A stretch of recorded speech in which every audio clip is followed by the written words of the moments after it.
Hey, welcome to my channel. If this is your first time here, extra welcome. I'm Emily. This is a vlog YouTube series about eating disorder recovery and a special little twist every now and then on eating disorder recovery in a different country. If this isn't your first time here, welcome back. Thanks for watching again.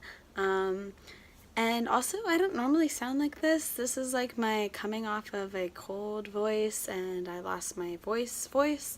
But it's Sunday, which means I'm doing a vlog today. And thankfully I remembered because it's been a whirlwind of a weekend. My mom's here in Seoul visiting me, so that's been fun to get to see her again.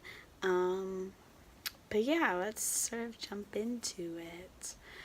So, if you haven't watched last week's video, it provides probably some necessary context to this week's video, so go check it out. I'll put a link in the description box below and in the little icon-y thing that goes like here, one of these two, I'm not sure which. But this is part 2 of my eating disorder story, and heads up, it's probably the darkest part too. It's me at my lowest points. So jumping from where I ended last week, 10th grade is when things really started to go downhill fast. I started school about where I ended freshman year as like weight-wise, and again, over the course of the school year, I lost a lot of weight, but this time I lost 30 pounds instead of 20, which was like really hard to believe, like saying out loud.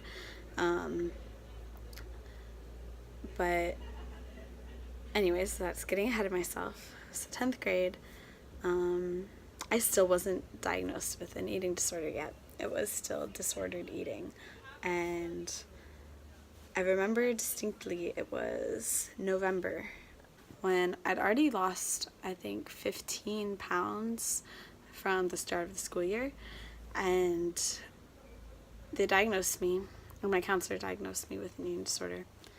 Didn't tell my mom, and my mom and I got into an argument about whether I had an eating disorder or not, and I was like, Mom, I have an eating disorder, and she's like, no, you don't. And I was like, what do you mean, no, I don't? Yes, I do. They told me I did. And she's like, well, they never told that to me. And there was just a lot of miscommunication, which, again, sort of speaks to maybe why it took me so long to get into an actual recovery place. But, yeah, 10th grade was a really rough year. Just so many ups and downs and so much lying, honestly. I am not a liar. I get the biggest, like, guilty conscience if I ever do anything wrong. When I was a kid, my friends would get in trouble, and I'd feel guilty for something that they did that I maybe had nothing to do with, and I'd have to tell my mom about it because I felt so guilty. But the eating disorder just came so naturally. It came as first nature, like not even second nature. And I would take bags of, like, a cup of nuts, like tons of nuts to school. And I tell my mom, yeah, I'm eating all of these. And I just throw them away. And there's like another thing about like taking an extremely long amount of time to eat, because that way the food lasts longer, and then you go longer without eating again because you ate more recently, and so you're not as hungry. And then, like, when you're eating, your mind finally, like, sort of shuts off about, like, food because you're, like, actually eating food. So the longer you eat, the longer you have quiet. If you have an eating disorder, that will make sense. If you don't, that won't. So I'm sorry, I don't know really how to explain it, but I was so stuck, and I just kept going downhill. That spring, I went to Europe with my parents, and I had this complete mental breakdown.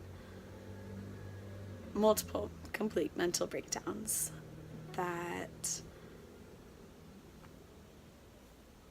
I felt like I ate too much, and I literally couldn't handle it. Like I was like just screaming and crying and yelling, and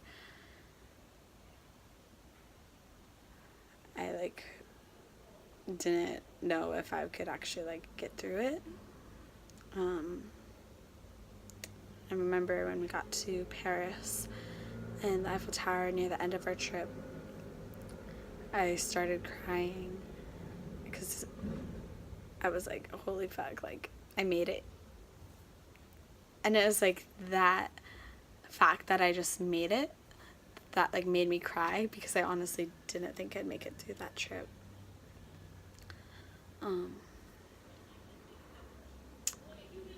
And I told myself and my parents that, yeah, Europe's a good idea. They were a bit hesitant about it because they were like, Emily, like, you really need to be gaining weight.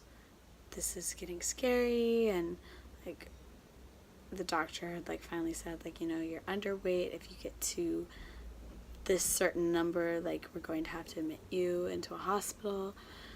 And so they were unsure about whether we should still go on this trip or not. And I was like, no, let's go. Like, if I have to gain weight, I might as well do it eating the best food in Europe. But of course that didn't happen. That never happens.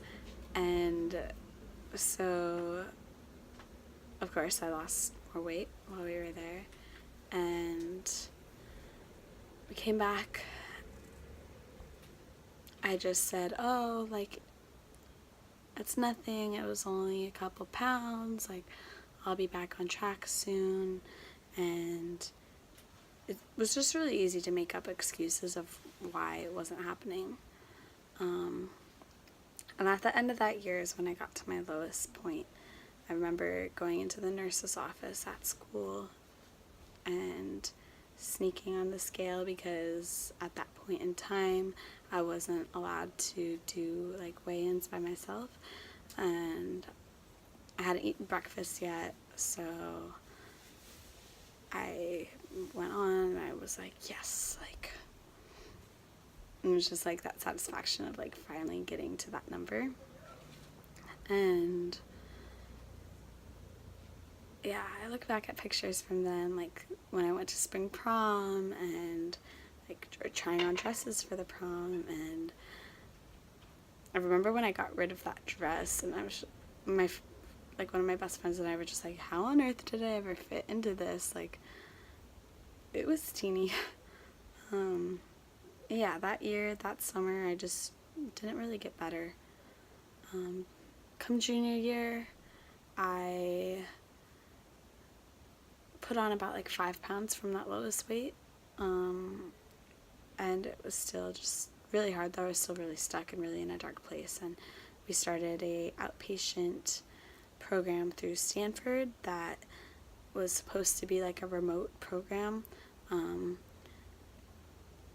in many ways that did jumpstart my recovery, because it got my parents more involved and more aware about eating disorders in general. But it was a brutal year. Because like they sort of really took charge over my food, and I was hosting an exchange student at the time, and I mean, that's a whole other story about that dynamic and how guilty I feel about putting her in that position. We're still really close though, so it was okay. But yeah, I put on 20 pounds that year. So, you know, making a lot of progress in that way, but mentally I was still very eating disorder minded and not wanting to recover whatsoever, which made losing weight really easy. And at one point I lost 10 of those pounds. like the second semester of my junior year, and I was still just in a really dark place. Anytime I ate more than I thought I should, I just had a complete mental breakdown. And there were so many social situations that I put myself in to be normal, and I ended up like binging, probably just eating the amount my body wanted me to eat, and the eating disorder voice, or whatever you want to call it, just came back so strong. And I was just on this roller coaster constantly. And it was miserable. 10th and 11th grade were definitely the darkest years, probably of my life, honestly, looking back. At the end of my junior year, my mom and I did a girls' trip to Australia, and on that trip, I lost a little bit of weight also, and that's when my mom decided that it was time for me to go to treatment, and they found one that was family-based, FBT, family-based treatment, in San Diego, and we were going to go for this IFT, intensive family treatment, which is like a week long, but it would be a couple weeks away, and I would have to start eating everything my parents gave me, and I refused. Basically, I couldn't handle that. And so as soon as we got back from Australia, about a week later, we went to San Diego for treatment, which I'm going to talk about in my next video, because that needs a video in and of itself. I don't know if I have any lessons in this video, other than eating disorders are brutal, and no matter where you're at, it's never going to be good enough, so it doesn't matter if you're my weight now or if you're my weight then. The eating disorder won't let you feel okay about yourself or your body.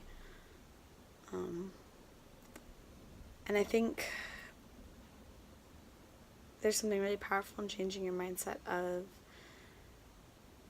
if it doesn't matter what I look like and I'm still going to feel this way, then at least try to get yourself to be healthy for you, your body, your natural body weight, because you're not going to be any worse off, honestly. And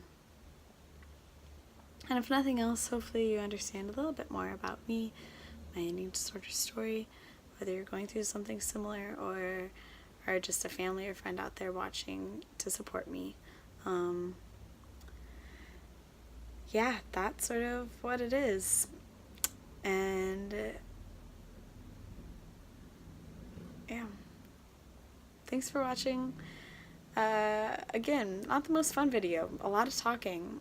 I'm working on making some more fun ones for my next few videos, but if you enjoyed hearing anything about my eating disorder story, or even if you didn't enjoy it but you just want to support me, like, subscribe, you know the works. Thank you.